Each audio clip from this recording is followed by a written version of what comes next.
Pigeon Gaming. Let me see here. He says, my little bro totaled my car while I'm working in Texas. Looking to get a small pickup now. Any recommendations? Budget around 10K. 09 to 12 GMC products. Kind of all about them right now.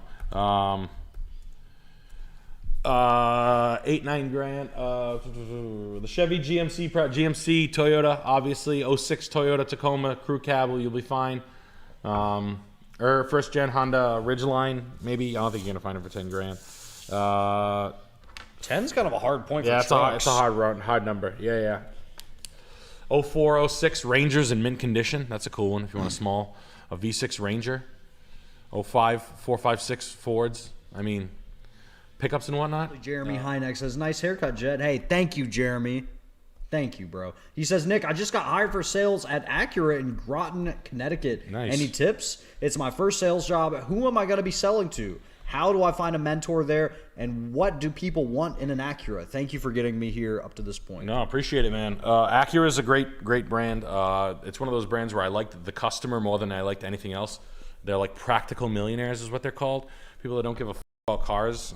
So what you'd be doing is your conversion customers. Those are people walking in the door are what's called conversion customers. And anytime an economy kind of switches a little bit, a couple of years ago in 2017, it was like, let me get my hands on a Mercedes the first time. Let me get my hands on a Porsche the first time.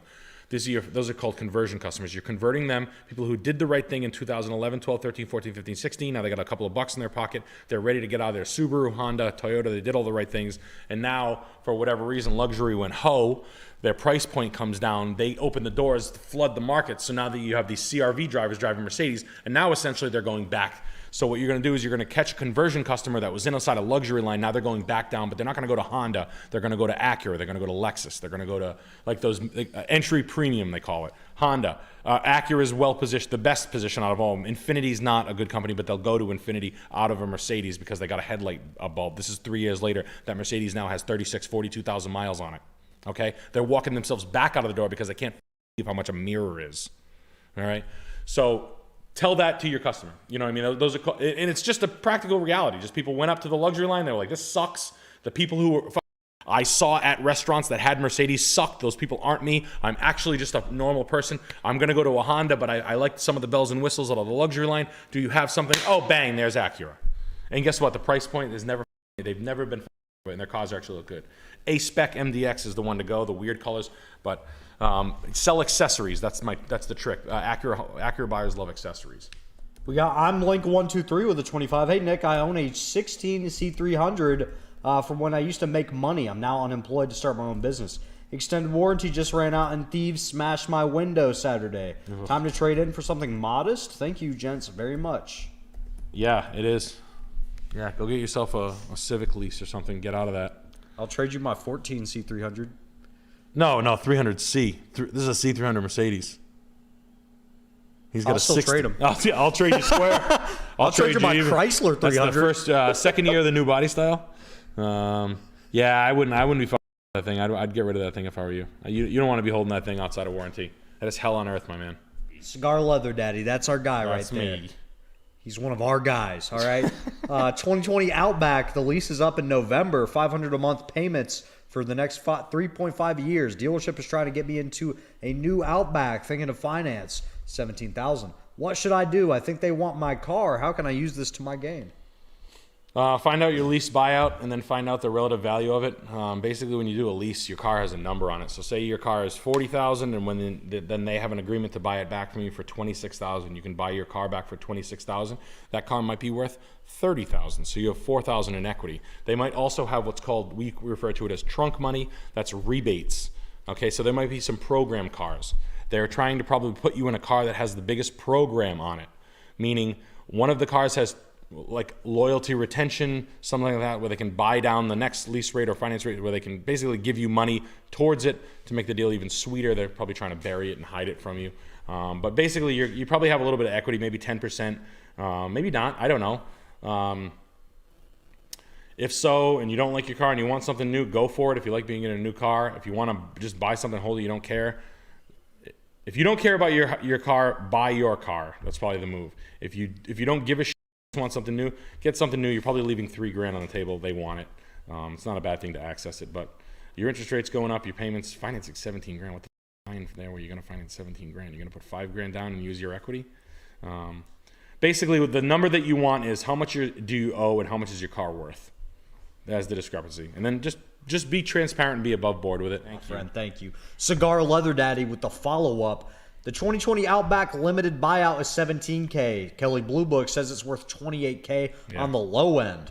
30,000 miles. I babied this thing. My credit score's mid, but I got some debt. Love having a new Outback, but I think the idea of being debt-free is more tantalizing. Yeah, buy your car. Just buy your car. Go to Digital Credit Union, buy your car, bring them a check.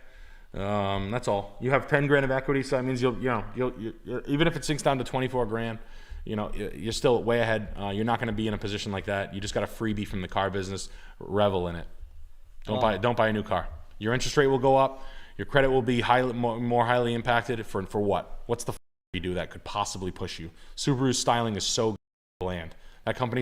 Subaru's had its run. They're going a little sideways, which I think they call that growing sideways, where they just keep building good cars. They're good. They're not bad. The parts are cheap and people like them. And they're all-wheel drive for cheap. So I get it. Miles McLaughlin says, I'm 20 years old, staying in Austin, Texas. I've been selling Hyundais for 4 months now, and I've been on a tear so far. Curious about your take on Hyundai as a brand and its customers. Much love to Nick and Jet. Hey, Miles, thank you. I appreciate that, man. I will openly say this. Now, my entire life, I've been a Hyundai hater, okay?